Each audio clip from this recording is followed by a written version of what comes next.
ஆந்திராவை சேர்ந்த தெலுங்கானா பகுதி காங்கிரஸ் அமைச்சர்கள் சட்டப்பேரவை மற்றும் சட்ட மேலவை உறுப்பினர்கள் உடனடியாக பதவி விலக வேண்டும் என தெலுங்கானா ராஷ்டிரிய சமிதி வலியுறுத்தியுள்ளது.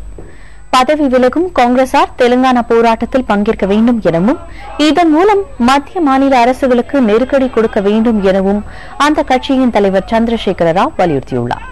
இனியும் தனி மாநிலம் உருவாக்காவிட்டால் மத்திய மாநில அரசுகளுக்கு தெலுங்கானா மக்கள் தகுந்த பாடம் புகட்டுவார்கள் என்றும் அந்த கட்சி எச்சரித்துள்ளது.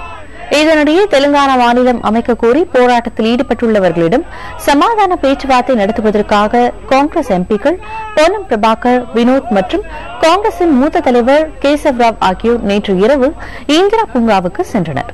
அப்போது அவர்களை தெலுங்கானா ஆதரவாளர்கள் முற்றுகையிட்டு முழக்கமிட்டனர்.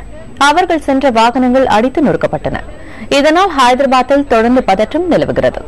இதனிடையே தனி மாநிலம் உருவாகும் வரை போராட்டம் தொடரும் என போராட்டக் குழு அறிவித்துள்ளது. We are expecting a very clear statement. We don't want any postponement. Enough time has been taken.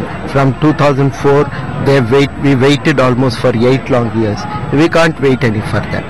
We are seeking that the union government lives up to the commitment it gave to the people on the floor of the House in Parliament in 2009 December and also in 2012 December.